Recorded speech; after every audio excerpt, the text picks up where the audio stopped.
Guys, welcome to the Epic Dad Legacy Podcast. My name is Drew Camp. Hey, thank you for joining. If this is your first time, I just want to do a quick intro to the podcast and to myself. So I own a company called the Epic Dad Company. We sell fitness supplements just for dads, but our goal is a lot broader than just to sell more supplements.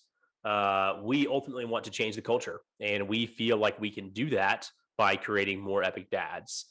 We feel like the culture has declined significantly in the past 30 to 40 years. And the reason behind that is dads, plain and simple, is us as dads. We have not stepped up to the role that we should be filling. We have failed society. We haven't been the leaders that we're supposed to be of our family. We haven't been the leaders we're supposed to be within our community. And not really setting the example, right, for our kids to follow. And so if we really want to shift the culture, we have to look at ourselves first and make sure that we are being the best human, that we can be, right? We're fulfilling our potential at an individual level. And then that will trickle down to our children. That will trickle down through the community. And ultimately, that's going to be what ends up creating a massive shift in society is, we feel like there's a lot of problems in our culture, right? But we're not gonna fix those just ourselves, right? We need to look inwardly and say, hey, how can I make myself a better person, the best that I can be? How can I impact, my sphere of influence, right? And then ultimately, if enough dads do that, it's going to drastically impact the culture for the better. And so that's why we're here. That's why we do this podcast. And the format that we do it has been mostly interviews, right? So I bring on awesome guests. They're mostly dads. Some of them aren't. But really just to give input into how they're living their lives, how they are getting massive results and massive success, not only, financially or personally, but with their families as well, right? And so that's what we've been doing, for about 9 to 10 months or so. We're going to shift the format a little bit of the podcast to still do interviews, but then I'm going to hop on as well once a week and just give a quick action-packed kind of tidbit nugget, podcast to really talk about some tactical things that you guys can do. And these are things that maybe I'm doing in my own life. Maybe I've, gleaned some input from some other interviews, but things that, you can be implementing in your day-to-day, in your week-to-week, that are to help you be the best version of yourself. So we'll do that as well, in addition to bringing on some awesome guys for interviews. So thank you if you are joining. This is your first time. I do have a fee for the show, so I don't run ads on the show. I'm not planning on running ads. But the only thing I will do is I will probably mention my company from time to time, right? So the Epic Dad Co. But outside of that, we're not going to run any paid ads. And so the only real way for us to grow this show is by you telling someone about how awesome we are and how much value you're getting from it. So if you are getting value from this, what I'm going to ask you to do is to drop down below, hit that review button, hit that subscribe button, and then go share it with 3 other dads that need to hear this episode. That is my only ask. That is the fee for the show. So appreciate you guys being here, and let's hop into the episode. All right, guys, what is up? Welcome back to the Epic Dad Legacy Podcast. Hey, today's conversation was a ton of fun, packed with value. We've got on Ray de Nuez. I hopefully said that correctly. We're getting a head nod, so right on. So Ray, I've been following Ray for a little while. Ray is a Marine officer. He's a life coach. He's owner of Becoming Men and host of the much more professional podcast than this one, Becoming Men podcast. And so Ray, although he is an active duty Marine, he helps men all over the world become the authentic, confident, and disciplined and faithful men they were created to be. So Ray, I am super thrilled to have you on the episode and have a chat, man. What did we discuss today? Brother, we went through vaccine refusals. We went through going through hard times with family, biblical masculinity, and the importance of raising men. Absolutely, man. Well, Ray, I appreciate it, man. Let's definitely, we'll have to do this again here when we've got some updates on you getting out of the military, and we'll connect then and see how things are going, man. Heck yeah, bro. Thanks for having me on. All right, guys, hop in and enjoy the episode. Are you ready to become the dad you know you are meant to be? Good, because this is the Epic Dad Legacy Podcast, where imperfect action is better than perfect ideas, promises kept are more important than promises made, and nothing happens unless you make it happen. My name is Drew, father of 3, and founder of the Epic Dad Company. My mission is to help dads up their game and become the husbands, fathers, and men they're called to be. Thanks for listening. Now let's start the episode. All right, sweet. Ray, I hope your superiors don't see your uniform right now as we're recording. Totally out of regs. So, dude, thank you for hopping on, man. I appreciate it. Man, it's a pleasure to be here, man. Thank you so much Yeah. for the invite. Yeah, dude, for sure, man. I've been following your stuff for a while, I think really enjoy the message you're putting out with Becoming Men. The podcast you have going on is incredible. You've had some amazing guests on there, and I just feel like our message aligns a lot, right? And just want to kind of, have you come on board and just chat, man. Yeah, no, I love the vibe. Good, good dudes doing good dude things. Yeah, man. That's what it's about, man. So first off, you have three kids, is that right? I do have 3 kids, and Okay. I will say, without my wife's permission, there's a 4th on the way. I got a Oh, blueberry in the oven right now, size of the yeah. blueberry. So, What's the due date? we're looking at April.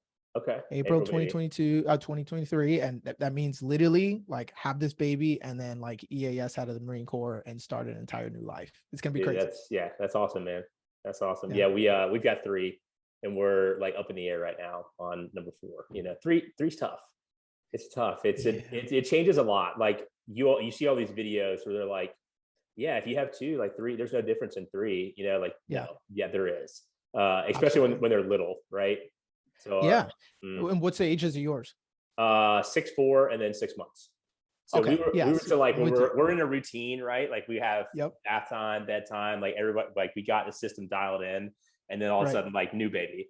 And it's like, holy shit, like, we got to feed him at this time and then do bath time, then do his bath time. And then they're just, I think the difficulty is they're just on different schedules. And like, once he's a little bit older, then probably, it won't be a big deal. Like 3 will be no harder than 2, but for right now it's tough.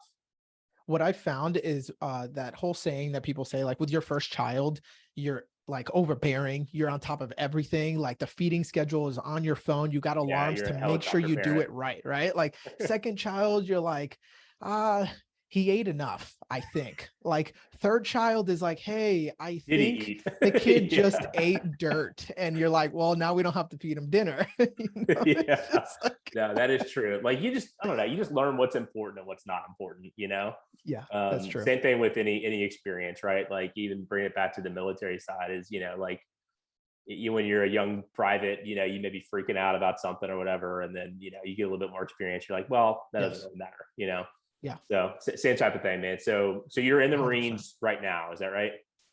Yeah, man. I'm just crossed my 11-year mark, moving on to 12. Okay. And it's been an adventure for sure.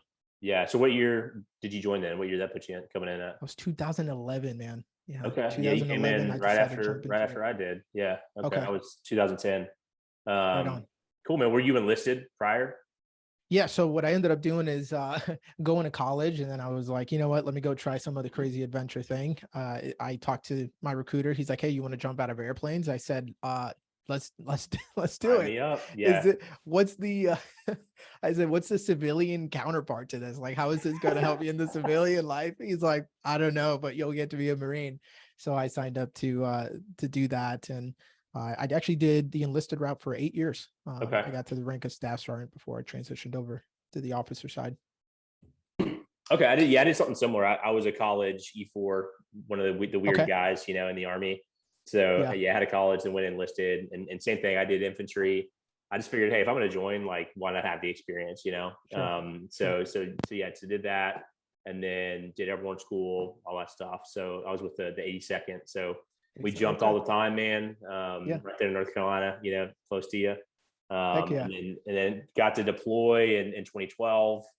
And then after that deployment, came back and was kind of like, all right, man, I've had my fill.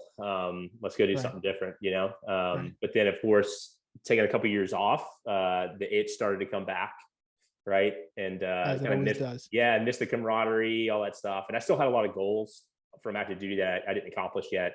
And I'm definitely a very like goal-centric guy, and so I wanted to check those boxes. And so came back, commissioned, went in the Guard, and the Guard's been a different experience. Like everything I say on this podcast is not reflective of the Georgia Army National Guard. But it's been tough. It's been, they ask a lot of you, right? The whole, 1 weekend a month, 2 weeks out of the year kind of sales pitch is not reality. It ends up being quite a bit more than that. And as you're trying to build a career, right, and as you're trying to focus on your family, you just have all these competing priorities, right? And so, at some point, I think you have to make the decision of like, all right, which one is going to take my focus? Yeah. And for me, at least, I'm getting towards the end of my career, and it's going to be family and career and business, and Yeah. choose to hang up the boots. So That's such a weird place to be though, man, because you almost start to get, and people think that this is, it's not just a phenomenon. It's not just something that you study. I mean, it's like legit, you live this out. You get institutionalized sort of in a way, where mhm, like you just get so used to being in this institution. You get so used to the way, mhm, right, of the guardsman or, the soldier, the Marine. And um, it almost becomes a comfort zone that you're like, I might as well just ride this yeah, out. And a mhm, lot of guys do. yeah, But what I find is that when you're not real with yourself, when you don't take the moment to reflect and pause and really assess the value of that pension that you're chasing, with those 20 years of service, you'll end up really doing other people a disservice because you don't want to be there anymore. There's other mhm. competing priorities, like you said it, but you're just not being clear and honest with yourself. You know what I Yeah, mean? and I think too, it's fear of the unknown, right? Like, I can't Yes. tell you how many friends that I had that were on the same path that I was, and I chose to get out of active duty, and they chose to get in or stay in, even though they really Yeah. didn't want to, right? They were just like, Right. well, I don't know what I'm going to do if I get out, right? And it's that fear of the unknown, and I think it drives a lot of our decisions. Is not being confident enough to say I'm going to go figure it out, and I have confidence in myself to do so, and like thankfully I did, right? I remember having conversations with my senior leadership about getting out, and they were dangling over the promotion above my head, to reenlist, and Yes. I said no, I'm good, like I'm getting out, and just that, like the fear they try to drive in you of like what Yeah. it's going to be like, was just like, hey Camp, you're going to be flipping burgers at McDonald's and all this stuff, and I'm like, no, I think I'll be okay. I was like, I've got my undergrad. I'm going back to grad school. Like I've already got a Yeah. job lined up. Like I'm taking actions, and I just feel like a lot of people, one, it's just that culture mentality of like, trying to drive fear through an Right. organization to keep retention is not healthy.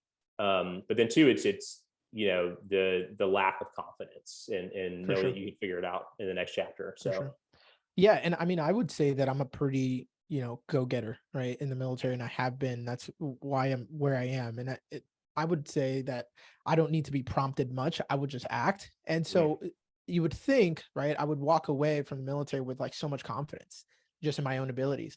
But man, I'll tell you what, the last year, and it really has taken a year to make this decision, this transition in my mind of taking off this, Marine hat, and putting on like just I'm just Ray, right? Like not mm, Ray the Marine. Um, I didn't walk with the same confidence as I did in the military. And I think the military confidence was there because it was like, I know this thing. Even when I mm, went from enlisted to officer in a completely different field, like I know the ins and outs of this organization. So it's easy for me to feel comfortable and confident and like I could accelerate here. But man, I'm looking at my peers and I'm looking at myself and I'm comparing myself to my civilian counterparts. I'm like, am I going to make it? Right. Like I got 2 mortgages, 2 puppies, 3 kids, one on the way. And I'm like, is this the right move? Right. And for me, and I'm sure we'll get into this, like my decision was really a result of me coming to a complete disagreement with DOD policy, recent DOD policy. And so it wasn't even just like, I thought that this was a good move. And if anything, I was committed to 20 up until 366 days ago, yeah, yeah, no, that so for what Ray's talking about, I'm in the same position ultimately, although it sounds like the Marines are starting to get their act together and the Army has not yet. Hmm. But yeah, I mean the policy came down, right? I guess it was, I don't know, for us the official mandate for active duty was Jan 1 of Yeah. 22. Either hey, you're getting the shot, or you're getting kicked out. And to my knowledge, no one has gotten kicked out yet on for active duty Army. Right. And then for the guard side, it was July 1st of this year was the Right. official policy of you have to have it or we're kicking you out. And I'm in the same boat, right? Like and I'm happy to talk about reasoning why. But I chose not to get the vaccine, and I'm in limbo right now. So as of July 1st, I'm not allowed to go to drill. I'm not allowed to train. I Wow. can't get paid, and we're kind of just like we don't know what's going to happen, right? Wow. And there's a lot of talk about like, hey, general discharges and things like that. But I think ultimately, I think probably what the Marines are starting to realize, that the Army probably will, is, one, we can't retain anybody right now to begin with, and two, we can't recruit anybody new. And so when you think about force readiness, is the DoD prepared to just lop off, a huge percentage? Well, it's a small percentage, but when you think about total numbers, that's a lot of people. That's going to have a direct impact to readiness as we're going into, kind of tumultuous times internationally with Russia, and Ukraine and China, looking at Taiwan. I think we're going to need to be ready. And that was a lot of my reasoning why I should stay in. I think we should be more focused on the clear and immediate threats. And me as an intelligence officer, am able to dive into that, of what the threats are, versus, us being, super fixated on this policy of, let's get a vaccine, even though it doesn't really work. Yes, right. exactly. So, Man, I know. And I think one of the things that I'm most bitter about, to be honest with you, man, about the Marine Corps in general, is that I did not see much head cover in this entire thing.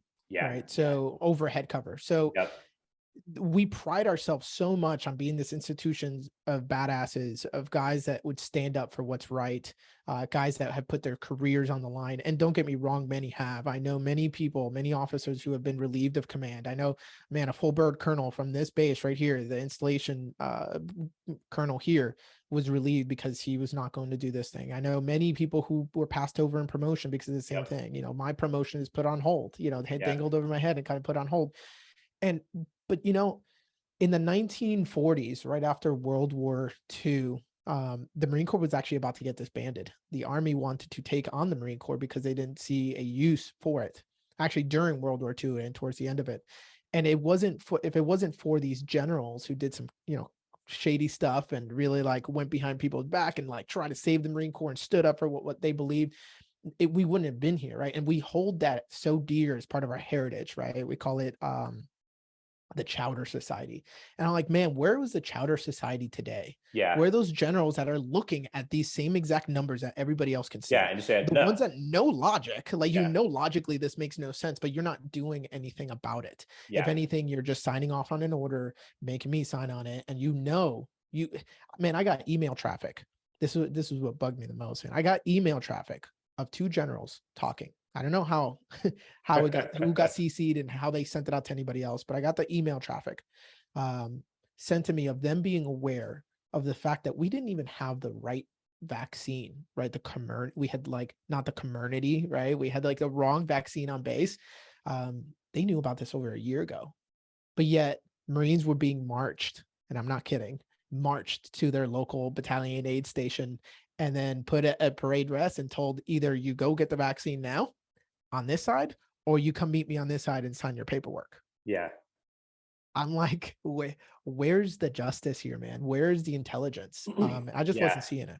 No, and it's been same thing, on my end too. I think that's been the most frustrating part, right? Is just like the total, just ignoring logic, right? And your decision making. And then two, like you said, the top cover and kind of having, leadership step up for what's right. I think that's been frustrating. I can't tell you how many of my peer group were in the same boat as me, as to, F this, no, I'm not going to get it, I don't need it, blah blah blah. But then when it really comes to toe line, right, I'm the only one that's actually not taking this.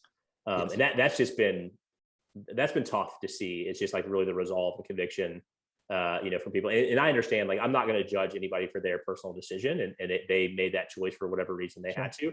And there's some people that, hey, like, this is in the guard side for sure. Like, there's still people that have this as their full-time job, right? And so I understand that, and I'm in a unique position outside of a lot of people in that, hey, I've got a great career, I've got a business that's taken off, and so the guard for me is more of a, I'm here because I want to be here, not necessarily because I need this as a paycheck or whatever. And so was in a different position, but ultimately to see people fold, right, and fall to the pressure when it's time to make a tough decision, has just been tough to see, man. Yeah, and I've watched the same thing. I'm the only one left right, Mhm. of the people who have not been kicked out, who still held on to this. And it's been a pain in the ass for my chain of command for sure. They've been awesome dealing with it with me. But I watched guys, enlisted guys who were kicked out. So the Marines were a little bit more aggressive than the Army Yeah. on this. And I had 6 guys in my platoon who I had to give their 5-day letters to and say, hey, you're going to receive a general discharge for this, what they coded as is commission of a serious offense. You did not get vaccinated. Yeah, that's Against so it. yeah, we had so we all got lined up and had to sign our GOMARs, which is our general officer memorandum of reprimand, Yeah. which is Yeah. like, a no, it's a career stopper in the Army, right? And I'm just Yes. like, what the fuck, man? So I signed it. I'm like, sure, here we go, Yeah. but like those guys, so there was a ruling, and way more about it than I do on the Marine Corps side, that potentially they're not going to kick people out now. Tell me a little bit about that, and then like what's going to be the retribution for those people that have gotten general discharges. Yeah, no, that's a really good question. Recently there was a circuit court judge who came in and actually put there was an injunction really on this entire thing, pretty much saying, hey, if you fit this class of people, you also fall under the protection of this court case. So, if you had expressed serious religious beliefs, and that those beliefs were, your religious exemption was denied, and you tried to appeal, right? So you did everything in the process correctly, but you were still denied.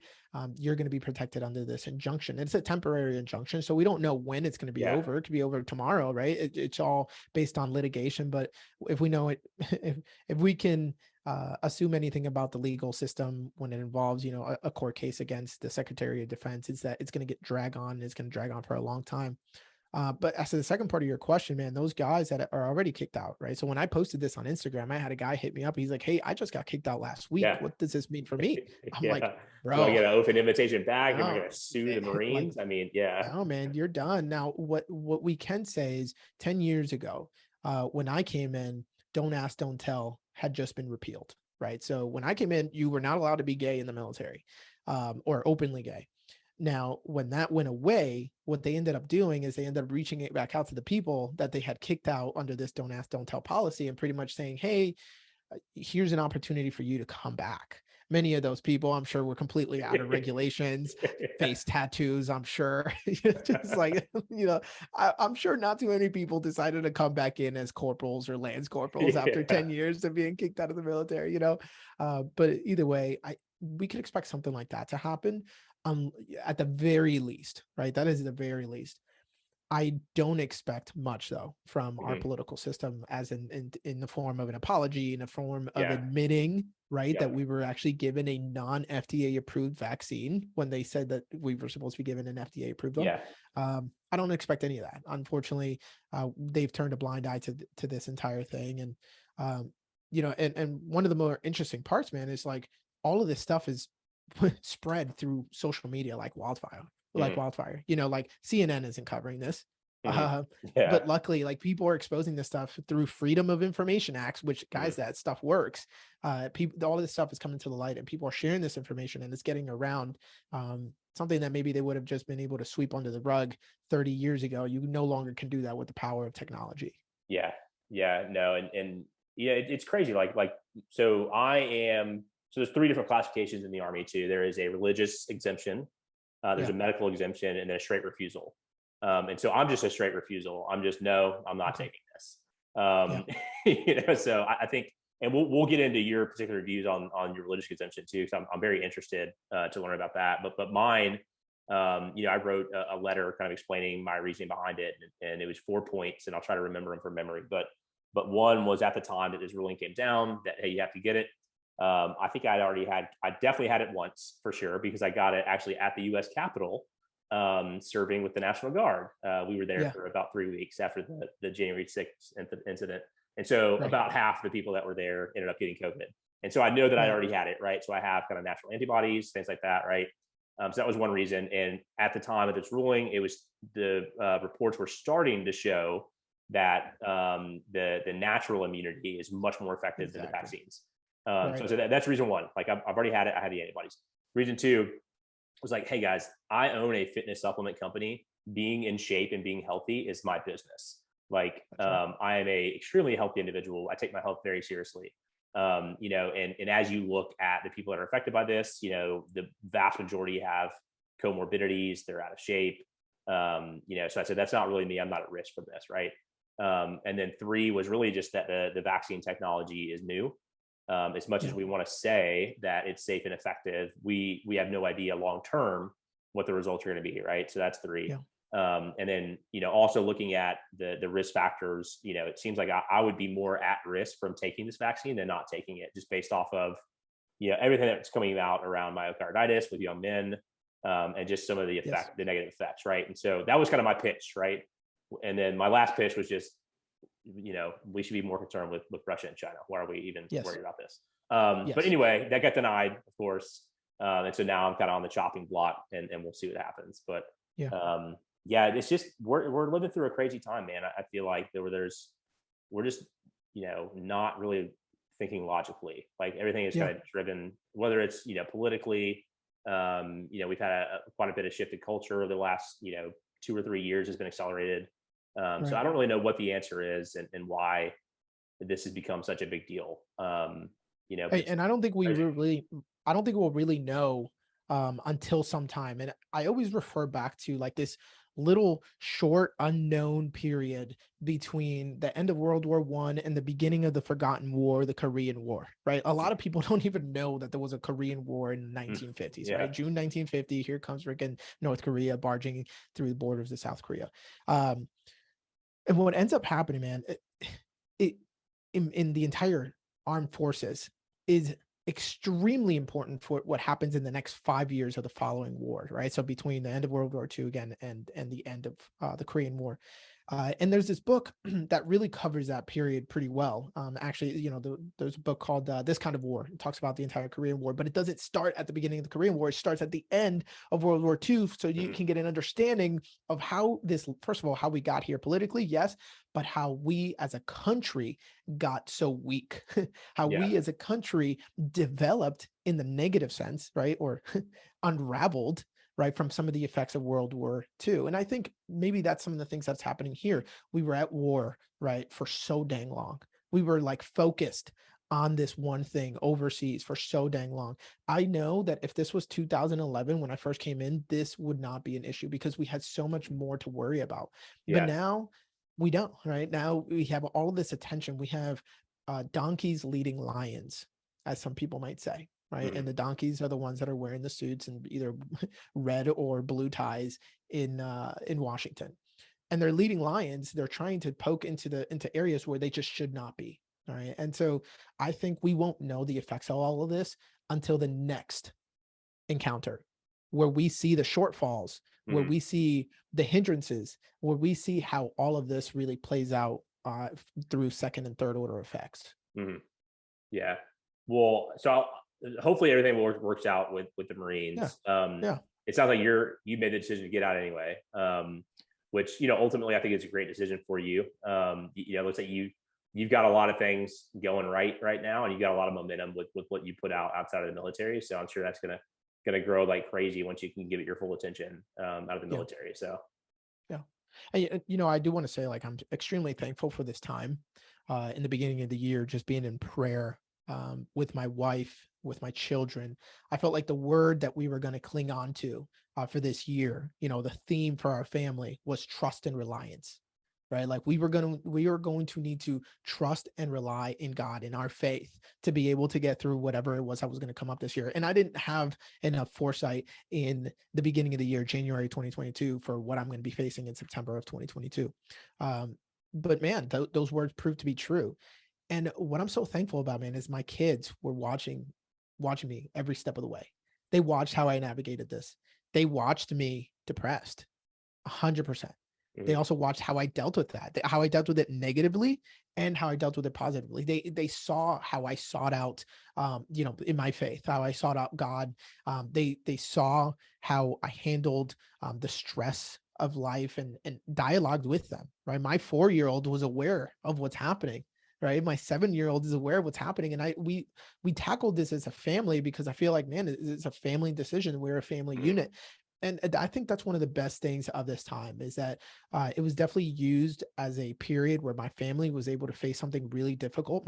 My kids got to see me make messes and clean up those messes, right? They got to see me explore something that I'm extremely or felt extremely incapable of or not confident in, but then grow in confidence. And man, that's a value in and of itself. Mhm.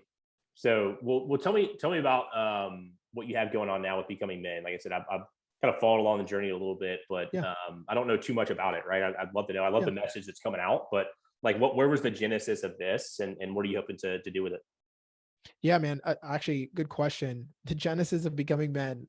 It was actually under a different name 3 years ago. I started this podcast, really with this picture and this vision that, like, we as men, if we just got this concept of our minds, that we were actually created for something greater, right? And for me, again, in my faith, is that we're created to know and understand our royal identities in Christ, right? And if every man would wake up from his slumber and realize that, right, the fact that he is called to royalty, and maybe in your words, the fact that he's called to live an epic life, Mhm. right? And by epic, I don't mean you need to go climb Mount Everest, but in your own way, like, you are called to be an epic dad, right? Mhm. I think from that awareness, man, I was like, okay, there's got to be something out there. So I started looking, and I did find a few. I did find a few podcasts that were out there, a few different resources that were out there that were trying to aim or were pitching to men in general. What I did not see, though, is dedicated resources for men in their 20s and 30s. Why men in their 20s and 30s? Well, because I'm in my 20s, I was in my Yeah. 20s and 30s, right? And so I know that I know what I want and I know what I'm seeking, but also because men in their 20s and 30s are in this sweet spot. You're just coming into something big, whether it's a family, whether it's a business, you're starting to build your career, you're starting to care. You're maybe still in the adventure stage, you're still living some of the adventures of life, but you are focusing more towards reputation, and you're paying attention to the fact that, like, okay, I need to, like, grow up a little bit here, but Mhm. what does growing up mean in a way that is effective and useful for today's world? And so I take a biblical approach to masculinity, really, by looking at the example of Jesus, man, but then also looking at the example of so many other Christian men. So Becoming Men is a tool. It's a free resource right now, as a podcast, as a website for men to be able to glean from. There's something that I can take that it took me like 5-10 years in some areas to learn from, and a lot of heartache and a lot of difficulty. If I can get guys to pick that up in a 1 hour conversation, get that inside of their mind so they can start processing and working through it, like, that's a huge win. Hey, taking a quick pause from the episode, I want to let you guys know about our Epic Dad 7-Day Challenge. Hey, if you guys are feeling overwhelmed, if you're feeling stressed, if you feel like you're not getting the results that you want in life and as a dad, I urge you to sign up for our free Epic Dad 7-Day Challenge. It is an online challenge that is delivered through email, and you'll become part of our Epic Dad Crew Facebook group. And really what this challenge is designed to do is to teach you the foundational habits of success, right? So how to set your mornings up right, how to, ensure that you are having a stillness practice, how to be present with your kids.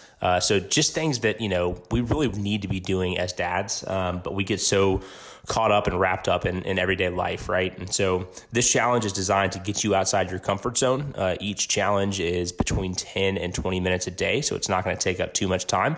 But what it will do is, like I said, it's going to teach you the foundational components of really setting up your morning and setting up your day for success to be not only the best man you can be, but the best husband, provider, best father you can be as well. So I urge you guys to sign up. It is a totally free challenge. So there will be a link in the show description where you guys can go and sign up. And I look forward to seeing you inside the challenge. Yeah. And so you touched on some stuff about like biblical masculinity. So Yeah. I want to dive into that. Because I think you would probably agree, like, our culture has declined quite a bit over the last, 30, 40 years, probably. And my big hypothesis is it's because men are not being the men that they should be and are called to be. And more specifically, like fathers, like really ultimately at the end of the day, like your job as a dad is to lead your children. Like you need to be a leader. That's right. And I feel like that more often than not, dads don't view it that way. They feel like, hey, it's my job as dad to bring home a paycheck, and like that's it. But there is way more that's in that job description than just bring home a paycheck. So That's like right. like you talk about biblical masculinity, like what does that actually mean? Like what does the Bible tell us about what it means to be a man? Yeah, no, that's actually a really, really good question. I think if we were able to just look back at some of the stories, right, from the Bibles, we can glean a lot just from there. And we can see what God found favorable and what he didn't find favorable, right? So, man, one of the stories that's just popping into my mind because I recently just read it was almost towards the end of King David's life, and I'll keep this one short just to really get the point out. There was a point where David knew that he needed to go up to an altar, a mount, create an altar on top of a mountain, and he needed to do a sacrifice. And so he's headed up there, and he knows that he needs to buy a piece of land from this guy and sacrifice on this guy's piece of land because it was a high place, right? So he goes there, and the guy meets him before the king gets up there, and he's like, King David, what are you doing here? The king's like, hey, I want to buy your land. I want to do a sacrifice. The guy's like, hey, you could have it, like you could have the land. And King David says, far be it from me to ever sacrifice to the Lord something that didn't cost me anything. Let me buy it from you. Right. And I just look back at that and I'm like, how many guys would walk away from that and go and talk to their friends and be like, hey, this jackass just gave me the land for free, man. Like he's like, I just got a huge deal. Right. And we're just so we're so out of touch to the things that actually matter and mean something, right? And it's not even just because, oh, I need to do this because it's the right thing to do, right? Like we can all define what the right thing to do depending on what your morals and ethics are internally. But I'm just talking like if we can just talk a world, a universal view, right, on being a good dude, like we would know that, no, man, I'm going to make sure that I am sacrificial, right? I'm living a life that is sacrificial, that it has to cost me something. I can't just show up and expect everybody to be a servant to me, even though, man, I may be the king here, right? I may be the king of the house, but I am still just as much of a servant as anybody else. And so then that leads me right to Jesus, right? Like another example, Jesus, I would say, is the most masculine man that the Bible is going to tell us about. But what did Jesus do that we can say he was masculine in the 2022 sense? Well, he didn't eat a lot of meat, I'm sure, right? Like, not that it didn't say that, but I know in 2022, some commercials going to tell you men eat meat, right? Like he didn't drive a Chevy or a Dodge and wear cowboy boots, man. Like that's not what did it. But we tie ourselves to these external factors because we think, man, if we could just cling on to these things that are easy, right? They're so superficial, and make sure that we bring them into us, we don't have to go any more layers deep, right, inside of us. We don't have to get to the heart of the matter. But Jesus did something that was amazing. People knew the people around him, they knew, okay, you are the Messiah, you are the Christ. Why is it that you're washing my feet? Right? Why is it that you're serving me? Why is it that you're just taking the time to spend with the people that the society calls outcasts, right, or sinners? But he's in here, a man of integrity and sacrifice, of servanthood, and walking in a way that you can look at it and you knew it was impeccable. And I don't know a guy that would not want to wake up, look at himself in the mirror in the morning, look at himself while he's shaving, brushing his teeth, and think, I'm really proud of who I've become. I've become a sacrificial, integrous. I don't think that's actually a word, but it's like, I like it. We'll it sounds like a right word. Like having integrity, having character, right? Being full of virtue, of courage, being a servant leader. No man would ever deny that. Yeah. And I think, ultimately when we talk about leadership too, right? Like Jesus's job was to lead people, right? Like that was, so I think as we look at leadership, like what better example to look at, right? And I think to your example, the servant leadership, it's not only leading by example, but it's how can you prop up the ones that you are leading to be successful, right? And so when we think about that from leading in the corporate space or leading the military, leading your family, it's not just hey guys, we're going over here and that's what's going to happen because I'm the leader. You're thinking about, okay, how can I help equip the people that I'm leading to go be successful? And then how can I set the example for them to follow So it just sets a certain level of accountability like on yourself to make sure you're doing the right thing. Yeah, absolutely. And I think there's some things though that people will look at in the example of Jesus and say, there's no way I could repeat that and be successful. Here's one that's really easy to pick at. The sabbatical, the restful stance of Jesus, right? Just the fact that the dude wore flip-flops. Okay. I don't know if you've ever tried to run in flip-flops, but it just doesn't work. Right. So if you always walked at the pace of a flip-flop, if you lived your life at the pace of the flip-flop, it would probably look extremely different than what it looks like right now, as you're probably listening to this on the way of like taking either your kid to school or to soccer practice. And like, you got a thing that you're actually going to be late to because of that. And you still have the other thing that you didn't do tonight and the overdue project from last week.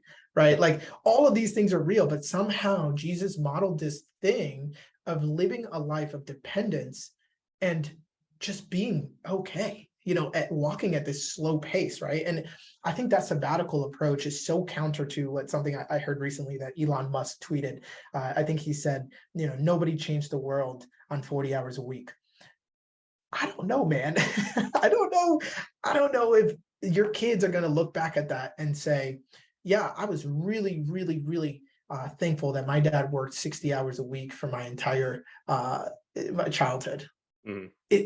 I don't think any child would ever say that. I think there are certain seasons where men are called to provide, and that might require a little bit more intensity. So don't get me wrong here. Like we do need to put in the work. And sometimes in the past that involved us going on hunts for like 2 weeks at a time and then coming mm-hmm. back and being back with the tribe, right? But I think we sell ourselves short with these ideas and these thoughts of like, I need to go, and then I need to sacrifice my family at the altar of business, right? I need to put my family second so that I can advance forward in this one area. Mm-hmm. Another area that I'm thinking of, man, is meekness. I don't think that's a very popular word that's being used today. Mm-hmm. Guys, no guy wants to walk in and say, man, I'm just super meek right now. Right? Because people think that meekness is weakness, when in reality, meekness is just quiet strength. And exactly those guys that I'm talking about in the 82nd, that just, you look at them and you're like, what is he thinking? It bugs me that I don't know what he's thinking, right? Like he's extremely confident right now. And I don't like the fact that he's just so neutral, right? And I think that's an aspect that we can actually start to press into, a character that we can start pressing into and start getting inside of ourselves so that we can live this life, man, where we can actually look at our family, look at our kids in a way that we feel proud of. Mm-hmm. We're not replicating the same things that we saw maybe in our own childhoods. Yeah. I think going to the meekness point too, it's like when you first hear that word meek, I think like shy, right? I'm like, all right, reserved, mm-hmm. shy, whatever. But to your point, like that can ultimately be a positive, because really what that meek person is doing, at least the way that I see it, is they're not being reactionary, right? And yes. So they are someone that is in control of their emotional reaction. And so, yes. Obviously that's going to pay dividends when you can actually take the time to think about your response as opposed to just reacting immediately and emotionally. So I would definitely second that, as that would be a positive strength. Yeah, man. So I saw that you had on Matt Snyder on your podcast. It might have been the most recent one. So I love what those guys are doing with the Modern Day Night projects and the Squire program, and especially the Squire program. So for those guys who don't know, it's Bedros, who started Fit Body Boot Camp. He put on the Modern Day Night program. It's like I don't know how many hours, 75 hours or something like that. Like 75. Yep. Yeah, it's just like a straight crucible. Like just go through the suck together, like build bonds and really unpack a lot of like emotional baggage you might have. And what it does is it allows you to get into a state where you're okay speaking truthfully about that stuff. So I love that project. But I'm more interested in the Squire project because I've had the opportunity in the military, and you as well, to create some of those bonds, right? Like, I've done some pretty shitty things with some friends in the military that help create that bond. But now that I have a son, and I'd love to get your opinion on this, is I love the idea of kind of rites of passage, right? Like at what point does a young boy become a man, and what does that mean? And so I think what they're doing in the Squire program is incredible, because it's really allowing them to have that rite of passage. And so yes. I'm interested to know you with your boys, like, how are you thinking about that? And like, what's their journey to manhood look like? Oh, that's such a good question. Okay, so I feel like I have a little bit more time because I have a 7-year-old. Yeah. I have a 4-year-old or 3-year-old, and then I think my my up and coming one, my little blueberry, is going to be a boy. And I have a little bit of time, but I don't have much time. And what I mean is, I think that there needs to be a extremely intentional approach to raising boys.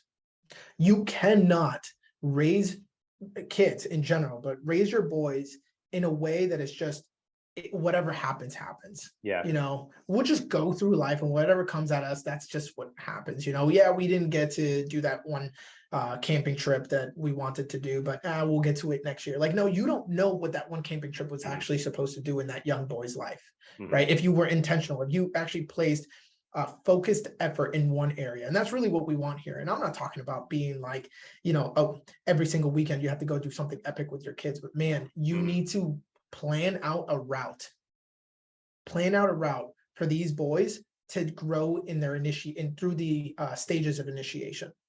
Right. And so as my oldest right now is the one that I'm working on, he's 7, and he's asking those critical questions about masculinity, about our bodies, you know, about strength. And I'm being mindful in the little things, right? I'm being mindful in the things like, for example, hey, son, your mom told me that you hit your sister today.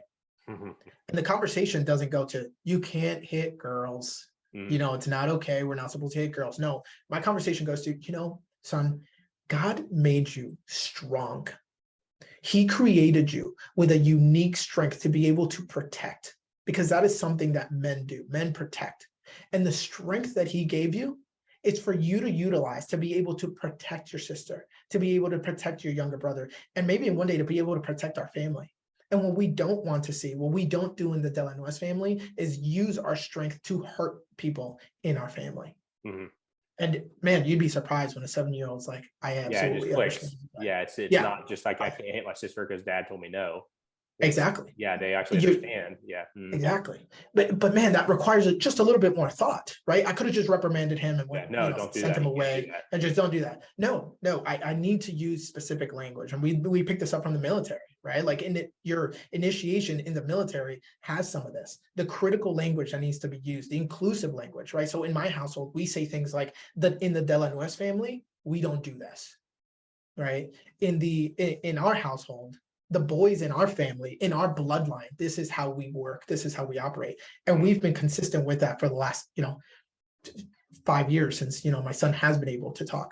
And I actually got that from a Native American class that I had in college. The Lakota Indians would talk to their boys in that sense, like, hey, Lakota boys don't do this. This is what Lakota boys are like. And so now that child is not just trying to be Johnny, right? Yeah, they Johnny have an doesn't identity. do this. They have, right. And it fits with the larger tribe. It fits with the legacy that you want that child to carry on.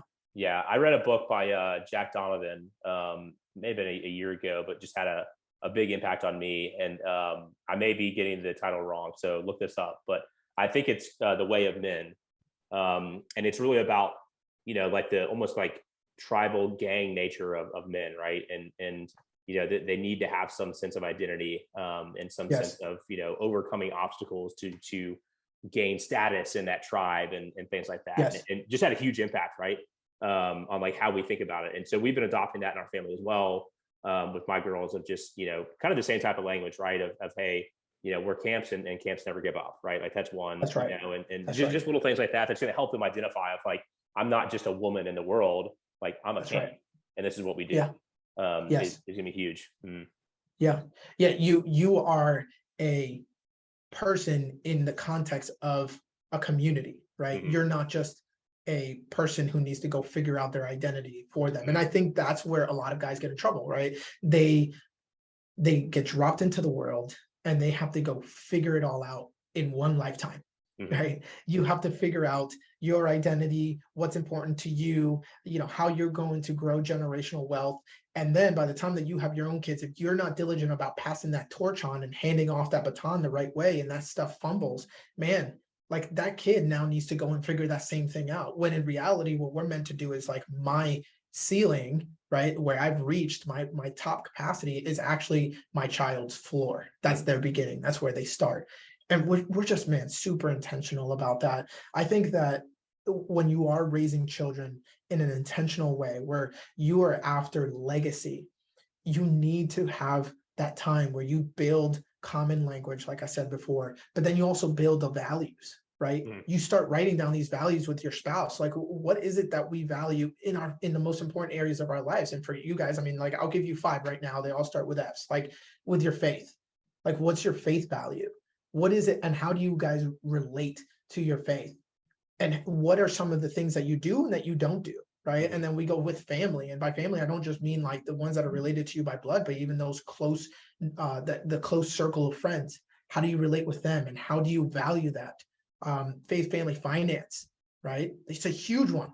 And how many guys have to start all over again because they were never taught anything more than just charge it on that credit card, right? And then like you have your fitness. Like, man, right now there's an entire industry that is making millions of dollars off of people, billions of dollars, off of people, because we don't have the right mindset about physical fitness, but also emotional fitness and spiritual fitness.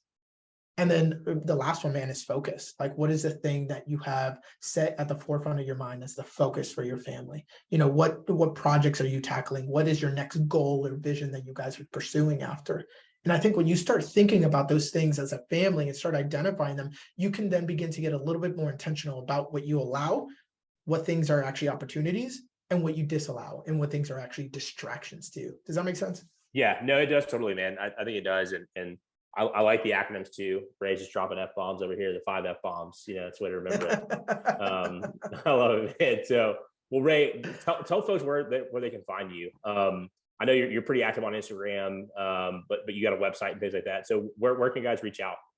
Yeah, man. So if you want to get a hold of me, the best way is to head over to thebecomingmen.com. Okay. And there you're going to be able to find, a contact form. Yeah, you're going to be able to find my social media links. You can be able to find the podcast, the courses that we run a few times a year. And you're also going to be able to get access to a free coaching call. And this is one of the things I'm extremely passionate about in life, man, is being able to get other guys in your corner to be able to call out the best of you while you're in the middle of the fight. And I think when we're so close to the label, right? When you're inside the jar of struggle, you're so close to the label that you can't read it. And sometimes you need somebody from the outside that's actually calling this out, the goodness out of you, right? Reminding you of the things that you know. And acting as those barriers, right, to keep you from being able to fly off the road. So for your guys listening, you head over there to thebecomingmen.com/coaching, and you'll be able to get a completely free coaching call with me. And man, we'll go from there. That's awesome, dude. Well, guys, I'll link everything in the show notes as well, where you guys can go find Ray. Dude, I'm so happy we were able to make this happen. I know we've been kind of going back and forth for a long time. So it's great to have you on, man. Brother, thanks for having me on. So, all right, guys. Hey, we'll see you guys in the next episode.